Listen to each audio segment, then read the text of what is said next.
el doctor Álvaro Garcé, asesor en materia de seguridad de Luis Lacalle Pou.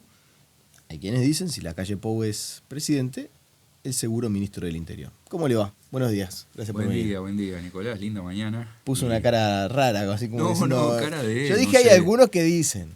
Eh, De hecho, en las pasadas estaba un poco más seguro e instalado. Bueno, era otro momento. En fin, eso habrá que verlo. No estamos en carrera hacia ningún cargo. Eso te puedo asegurar. Pero es el referente en seguridad de Lacalle Pou. Bueno, tengo el gusto de poder coordinar un equipo de trabajo formidable, integrado por decenas de compañeros y que hemos, en principio, realizado el programa de seguridad del sector, la base del programa del partido. Es lo que le voy a decir. La verdad iba a ir por otro lado, pero ya que estamos hablando de esto... Está bien. Porque ahora se habla mucho, ¿no? Parece como que los referentes en materia de... son importantes. Sí, Talvi apareció y dijo, Ojeda, te quiero en mi cuadro. Se está dando en esta campaña. Yo creo que ya en la pasada, ¿no? Independientemente de la materia que fuera. Pero en la pasada, no sé, por ejemplo, Tabaré Vázquez dijo, mi ministro del Interior va a ser Bonomi. Chau, bueno, no se discutía, era Bonomi. Sí, en el 99 Tabaré Vázquez había dicho que iba a ser Astori el ministro de Economía. Pero digamos, yo, a ver, que tengo algunos añitos en esto, la primera campaña que recuerdo es la del 84. Tenía 17 años, no voté. Pero recuerdo la campaña, los candidatos Sumarán, Sanguinetti, Crotogini, por el Frente Amplio, dado que Sereni estaba proscripto. Sí. Y ahí nadie hablaba de ministro ni nada. En el 89 tampoco. En el 94 tampoco. Esto empezó en el año 99. Los preministros, ¿no? Es decir, es importante decir... Sí. Uno puede entender que para el Frente Amplio en su momento, antes de llegar al gobierno, era importante porque tenía que dar cierto mensaje de tranquilidad. ¿No? Cuando Tabaré Vázquez fue a buscar a Enrique Iglesias y después habla con Astori, había una señal de... Bueno, tal vez, Nicolás, en este momento es importante para la oposición señalar quiénes son los equipos de recambio. Estamos en días posteriores a la elección de Argentina, ¿no? El tema de la señal de los mercados. En aquel momento llamémoslo así. Pero ahora hay algo de eso, de decir, bueno, está bien, yo quiero sacar al Frente Amplio y para poner a quién. Sí, eso, bueno, recuerdo mi hermano, entre otros politólogos, ha trabajado el tema de técnicos y políticos. Y yo creo que este es un ciclo alto en la política uruguaya donde hay una participación creciente de los técnicos, porque justamente los políticos están como mucho más abiertos, no solo a recibir las propuestas, sino también, como tú decías, a mostrarlos, a proyectarlos y a hacerlos parte activa de la campaña. ¿Y usted habla con Ojeda, por ejemplo?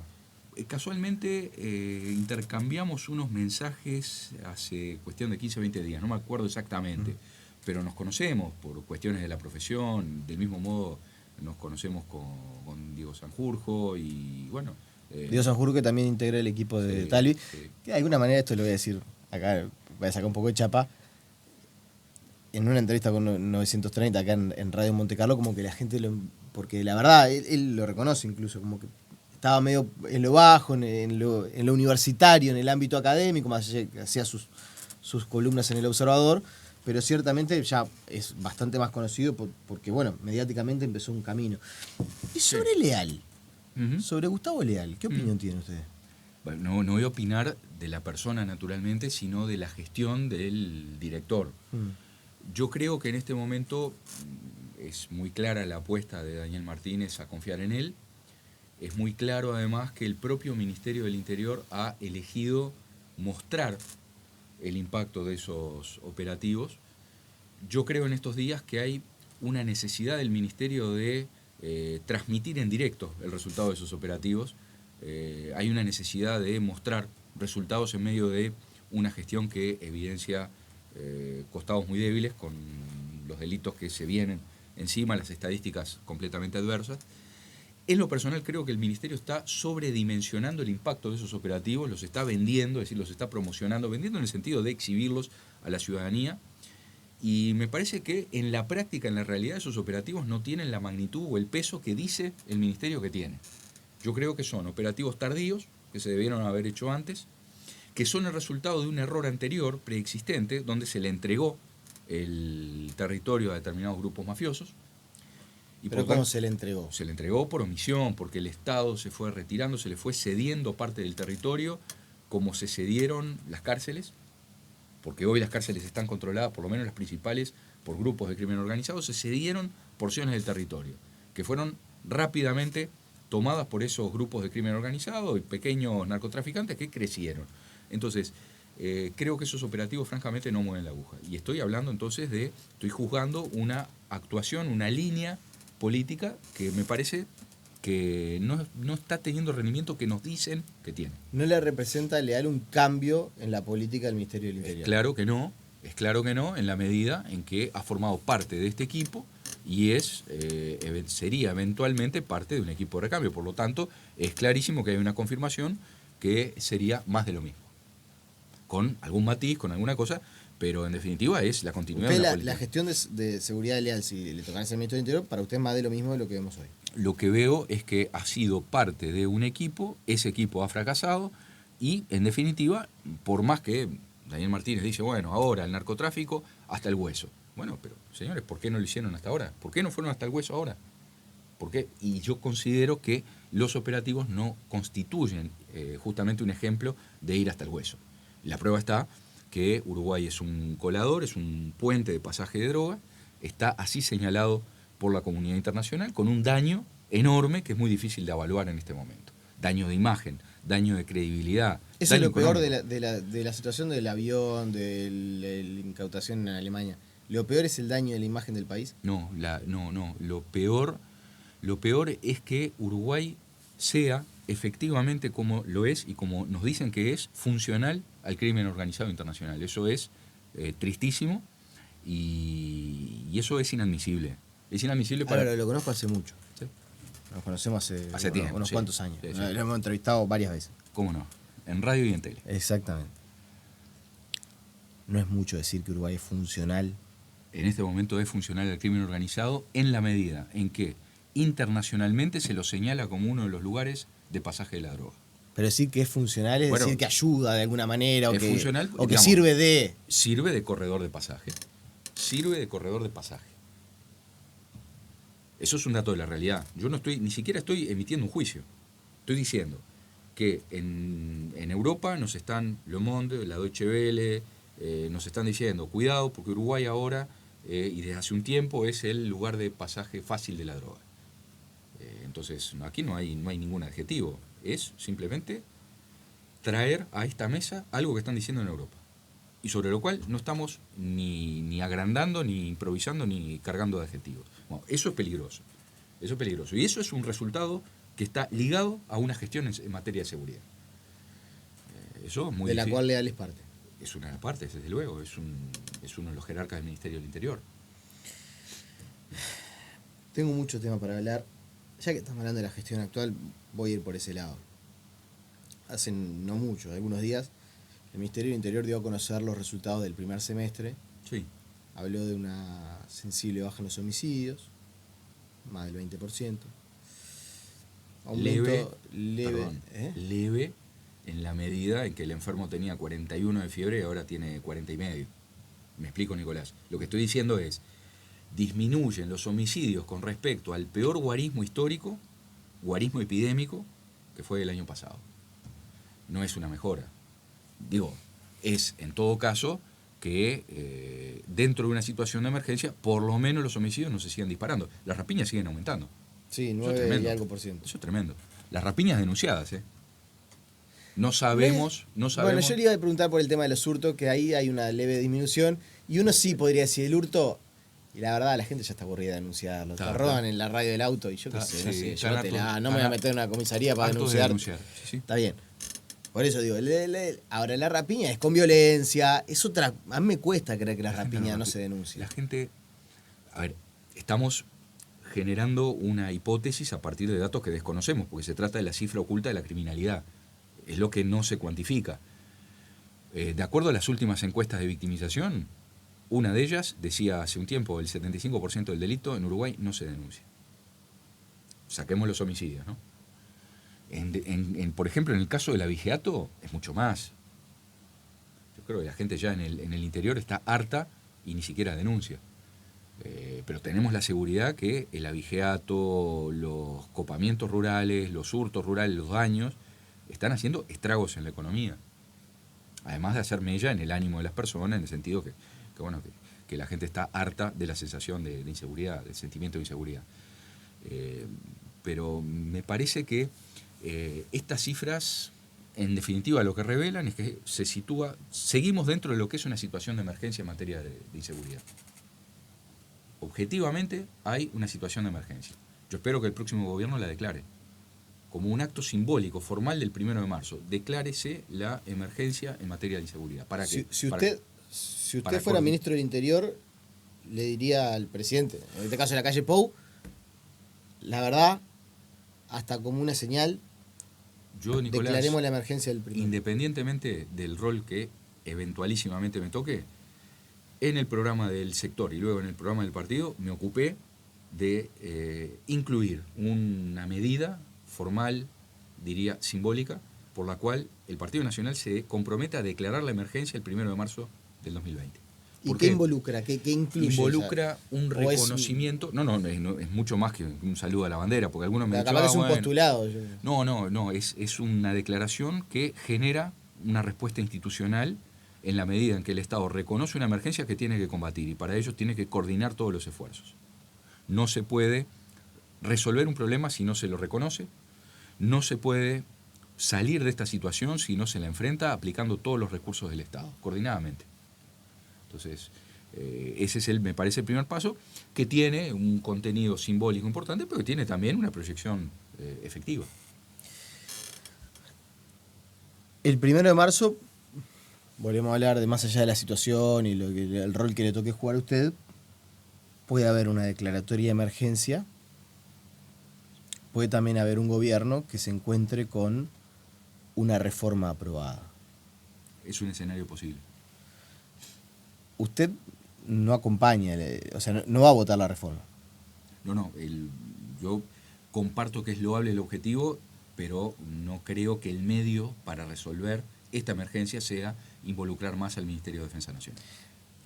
Ahora, si la ciudadanía manda, hay que cumplir.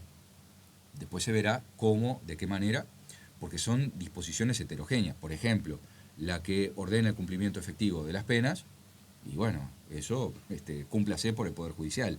La que faculta los allanamientos se utilizará o no por los magistrados en la medida que entiendan necesario. Bueno, hay gente que dice, también tenemos que comprar equipamiento para que la policía pueda hacer un allanamiento nocturno. No tienen lente de visión nocturna, por ejemplo. Sí, ahora no. Eso no aparece por arte de magia. Sí, yo diría si no los matan, muere a los policías. Desde luego que hay que respaldar a la policía en todos los sentidos. Yo creo que en eso, y parte de lo que debe ser un juicio justo a una gestión que fracasó, pero que ha incorporado mayor tecnología. Bueno, cómo no, con el presupuesto que tiene, pero es real que la policía hoy está más equipada. Lo que hace más notorio el fracaso, en definitiva. Cómo con más efectivo, con más presupuesto, con más recursos, se tienen los peores resultados de toda la historia. ¿Y la Guardia Militar? Bueno, yo creo que hay que ir por pasos y esperar el pronunciamiento de la ciudadanía. Y si la ciudadanía, en definitiva, quiere y mandata eso al poder político, el poder político deberá encontrar los medios y la forma como para avanzar en esa dirección. Yo diría, no sería razonable comprometer fechas o digamos, anuncios hasta que no se tenga esa decisión. Claro, lo que sucede es que es verdad, la reforma Vivir Sin Miedo establece la creación, dice, dispóngase la creación de una guardia con efectivos militares, habla incluso del número del universo, pero no dice que se ponga en funcionamiento. Hay una cosa, Nicolás, aunque no salga la reforma, nosotros tenemos previsto y comprometido el despliegue, que se concrete el anunciado e inconcluso despliegue de la Guardia Republicana en todo el país. La Republicana está en algunos lugares.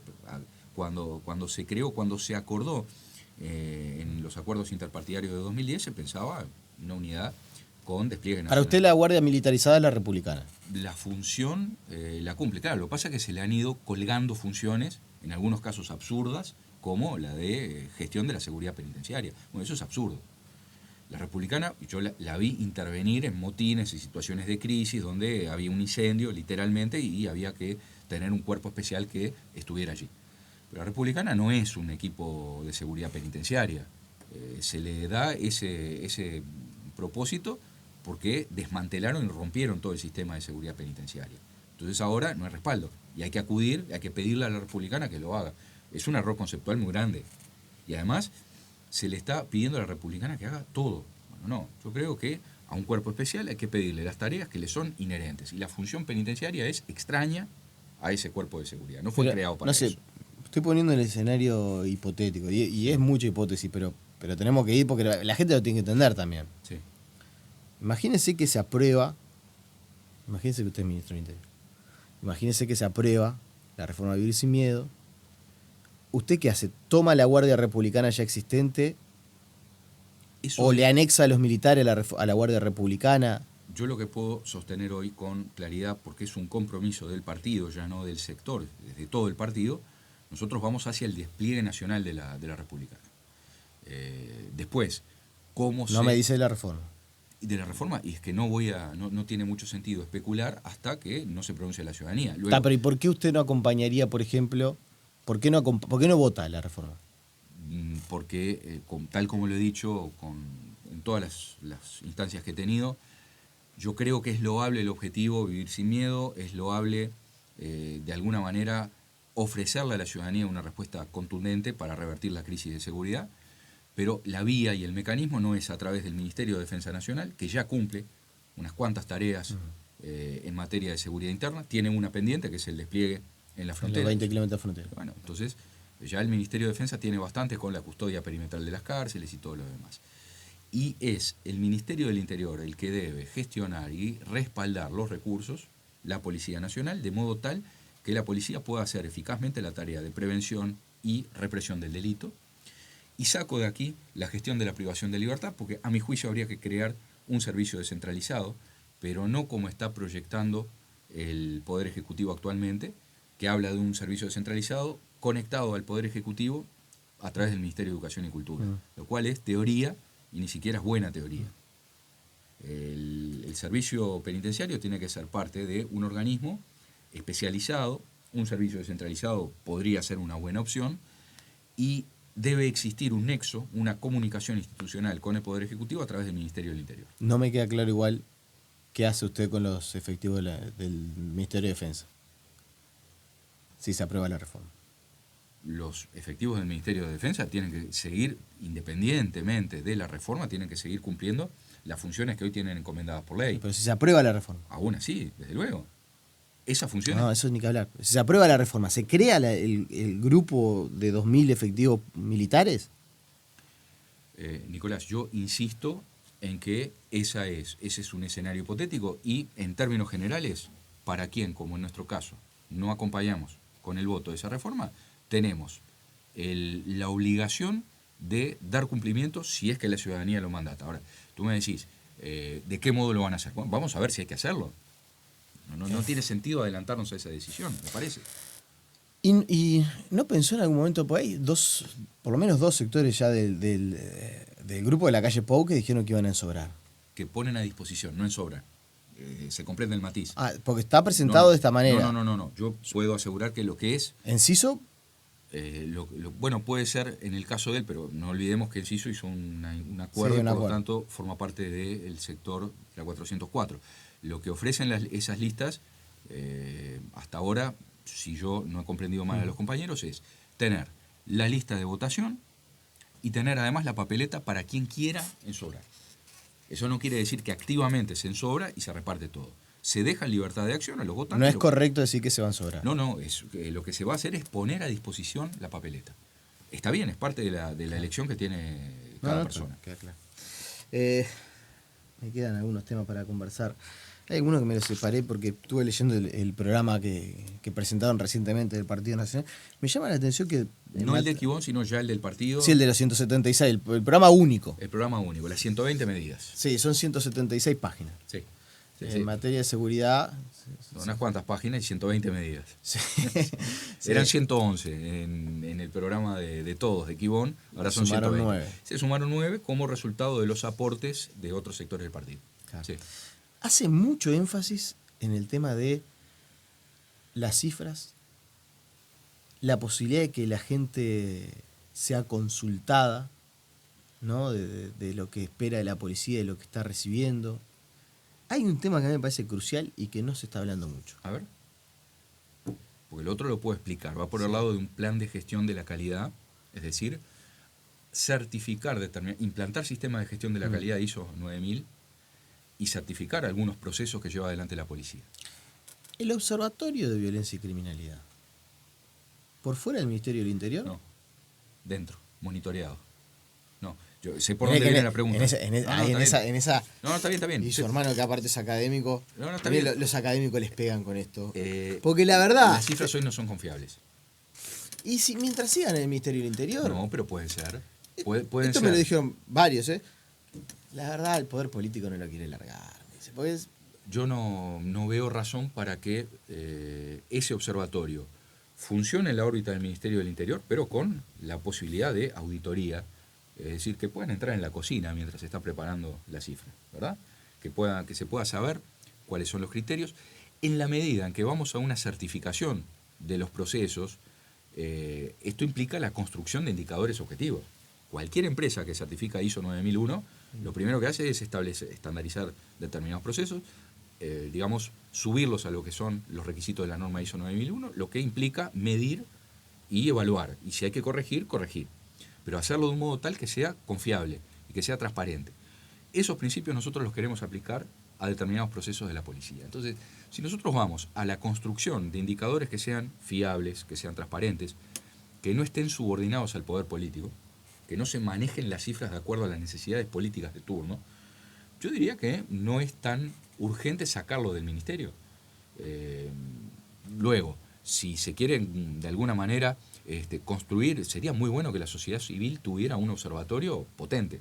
Los hay, Fundapro es un órgano de monitoreo, pero digo que hubiera mucho más escrutinio en la sociedad civil, sería buenísimo, pero por lo pronto tiene que haber una transparencia en la gestión del Ministerio del Interior que hoy no se tiene. Del tema de la represión, ya hemos hablado mucho, de hecho se ha conversado, entonces no quiero profundizar sobre eso, queda bastante claro, ustedes hablan de darle más herramientas a la policía, que en algún momento capaz que lo volvemos a tomar el tema ese porque me parece que es interesante, esto de si la policía tiene o no la mano atada para poder reprimir el delito.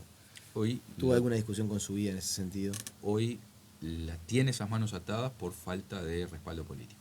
Van 26 asesinatos de delincuentes policía sé, en servicio, no sé, ni uno preso. No sé, Nicolás, si son asesinatos, si son homicidios o si son muertes que se dan en cumplimiento de la ley, es decir, jurídicamente dentro de lo que es el artículo 28 del Código Penal, es decir, el cumplimiento de la ley. Sí, está bien, quizás el término adecuado, ojo. El término mío no fue el más adecuado ni más feliz, claro, propio de que no soy técnico en la materia. Pero digo, policías, delincuentes muertos a mano de policías. Ha habido un cambio. Yo estoy de acuerdo contigo que ha habido un cambio. Ha habido un cambio. Y creo que en ese cambio no es para nada ajeno el clamor de la oposición que les hemos dicho, le falta autoridad, ustedes no están aplicando la ley, están dejando que ejecuten policías. Ha habido un cambio interno, no me consta de dónde y cuándo. Su vida se puso como loco, dijo que yo estaba diciendo que los fiscales no le... No, y yo le dije, para mí hay una aplicación de la ley que cambió. Hubo un criterio distinto, probablemente a partir de una orden interna del Ministerio del Interior, pero no lo sé, no me consta. Objetivamente hay un cambio. Que estaban ejecutando policías, eso se estaba dando. Y que aparentemente... Entonces, ¿por qué necesitan ahora? Bueno, ¿Por qué siguen teniendo las manos atadas?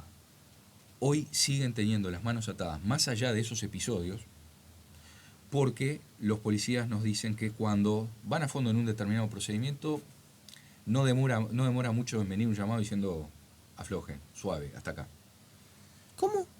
Hasta acá, en el sentido de que sean cuidadosos, actúen dentro de determinados límites. ¿Pero quién le da esa orden?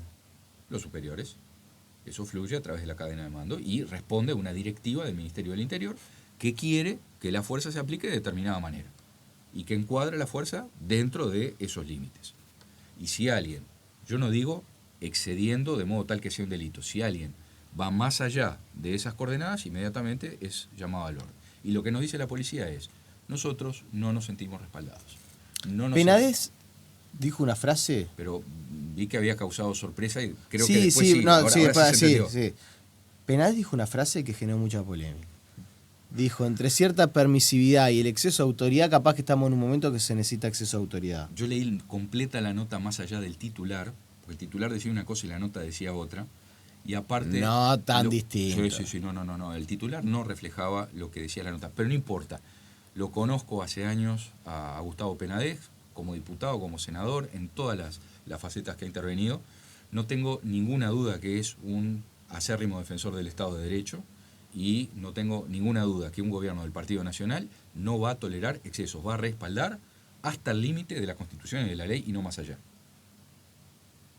No corre lo de exceso de autoridad. Exceso de autoridad es un concepto que implica una extralimitación, porque si es exceso va más allá de lo que autoriza la norma. No, más allá de la norma no, pero hasta el límite máximo de la norma sí. Y yo creo que eso no pasa. Hoy no pasa. No se llega al límite. No. La última, que me quedaron 30 segundos. A ver, Me va a matar usted. ¿Cómo hacemos para responder? Claro. Aparte conoce tanto el tema carcelario. ¿Sabe lo que yo me pregunto? Todas las ideas son buenas. ¿Con qué plata? ¿Con qué plata se van a hacer las cárceles pequeñas para agrupar a los delincuentes de acuerdo a los delitos que cometen? ¿Con qué plata se van a hacer pequeños modelos de reclusión más acotados? Bueno, en ese sentido, la noticia no es mala, porque nosotros tenemos en el país una infraestructura desaprovechada, una potencialidad que está en todo el segmento de las chacras, lo que es la reclusión abierta, que podría alojar alrededor de entre un 5 a un 8% y hoy no llega ni un 3%. Y a bajo costo. Esa es la parte más barata además. Porque si la pregunta hubiese sido, ¿cómo van a construir la cárcel de seguridad que dicen que van a hacer? Ahí eso involucra otro costo. Y es parte del compromiso. Es necesario tener una cárcel de alta seguridad. Yo me imaginé descongestionar alguno de los grandes módulos y bueno, algunas reformas, no sé, o de cero. Yo diría que... la verdad no me imaginé que fuera a ser de cero. No, es que si es una cárcel de alta seguridad con estándares a nivel internacional tiene que ser de cero, si no, no es de alta seguridad. Uruguay no tiene hoy una cárcel de seguridad en términos internacionales. Justamente lo que se puede potenciar mejor y a menor costo son esas unidades de reclusión de mínima seguridad o abierta. Pues mucho más barata la cárcel de mínima seguridad que la de alta seguridad. Entonces, chacras, reclusión abierta, semiabierta, afortunadamente tenemos múltiples posibilidades en el interior. ¿Y la cárcel de máxima seguridad tiene una estimación de cuánto sale?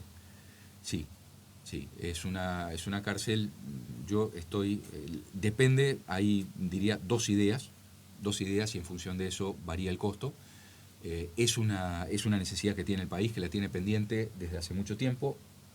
Nosotros en 2006, siendo el segundo año de actuación de comisionado parlamentario, recomendamos una cárcel. En aquel momento estimamos que con 60, 70 plazas era suficiente. Hoy ya no es suficiente. Hoy hace falta el doble, probablemente en el entorno de las 150. ¿Y eso cuesta? Igual estamos... Y yo diría que con la mitad de lo que se gastó en Punta de Rieles se hace esa cárcel. Punta de Rieles fueron 120 millones. Pero... 60 millones de dólares aproximadamente. Reitero, estoy tirando una primera cifra que puede estar sujeta a variación en la medida en que se opte por uno u otro proyecto. Igual pensé que era más. No.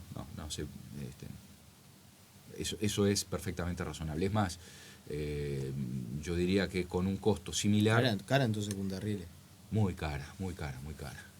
Costa Rica con la mitad del dinero de Punta de Rieles hizo 3 cárceles que equivalen, tienen la misma cantidad de plazas, pero están mejor distribuidas, donde trabaja el 90% de los internos. Y son cárceles de primer mundo, con la mitad de la plata. Álvaro Garcés, volvemos a convocarlo seguramente cuando la agenda lo permita, que ahora se va a intensificar más todavía. Sí, con mucho gusto, gracias. Con ustedes nos reencontramos en una nueva entrevista 930. Que pasen bien, chau.